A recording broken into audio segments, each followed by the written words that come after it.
In 1929, investigators arrived in a small Hungarian village called Nagyrév.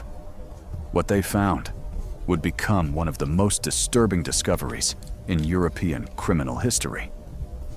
Not one body, not two, dozens, and every single one of them had been poisoned by someone they trusted, someone who lived in their own home.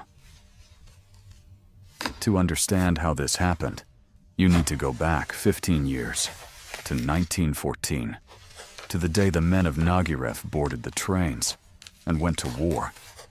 The village was left in the hands of the women, and for the first time in their lives, they breathed. They made decisions, managed money, raised children without fear, and many of them discovered something they could never unsay once they had thought it. Life was better without their husbands. Then the war ended, and the men came back. But they were not the same men who had left. Many returned broken, hollowed out by what they had witnessed on the battlefield. Violent, unpredictable, dangerous. And the freedom these women had carefully built, the quiet dignity of their daily lives, was taken from them overnight. It was then that they went to see Mrs. Fazekas. Julia Fazekas was the village midwife, the woman you called when you needed help that no doctor would provide, no priest would sanction, and no husband could know about. She had delivered hundreds of babies in Nagyrév. She had also ended pregnancies quietly, without questions, for a price. The authorities had investigated her before, but nothing had ever been proven. She was too careful, too connected, too embedded in the silence of the village to touch.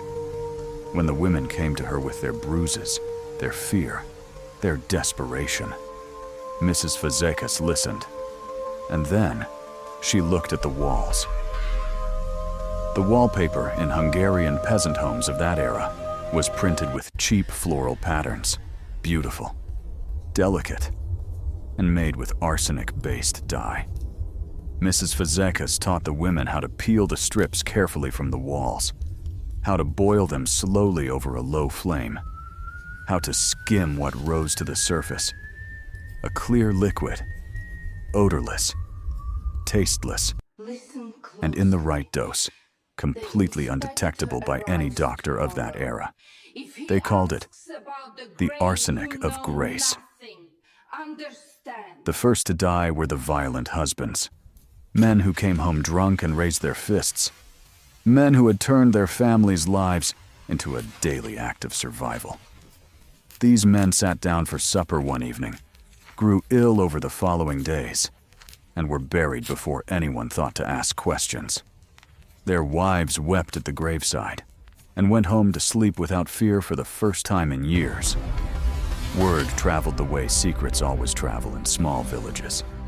Slowly, carefully, woman to woman, in doorways, in whispers, in knowing glances across church pews, if you have a burden you cannot carry.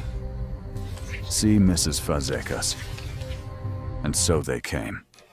Not just wives with violent husbands, daughters suffocating under controlling fathers, mothers with grown sons who had become impossible to live with, women with elderly relatives who had become a weight too heavy to bear. The arsenic moved through Nagyrév like an underground river, silent, invisible, patient.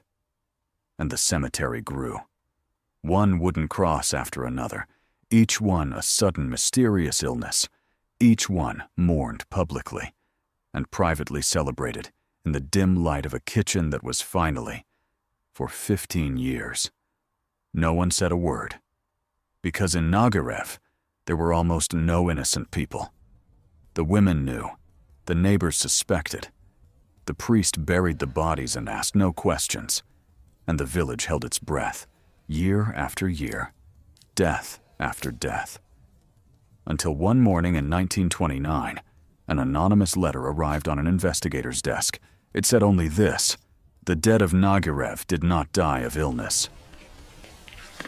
What followed shook Hungary to its foundation.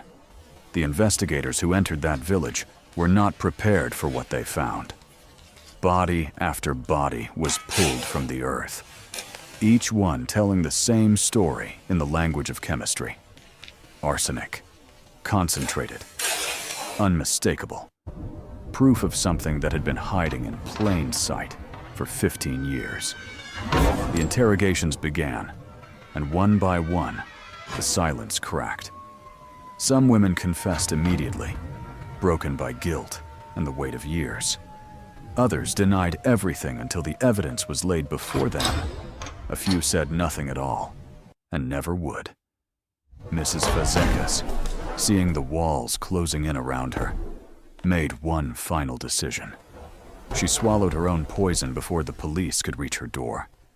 She died the same way her victims had died. Quietly, without a word. In the end, 34 women were charged, 26 convicted, 8 sentenced to death. The trial stunned the world, not because of the violence, but because of the patience. 15 years, dozens of victims, an entire community of deliberate silence.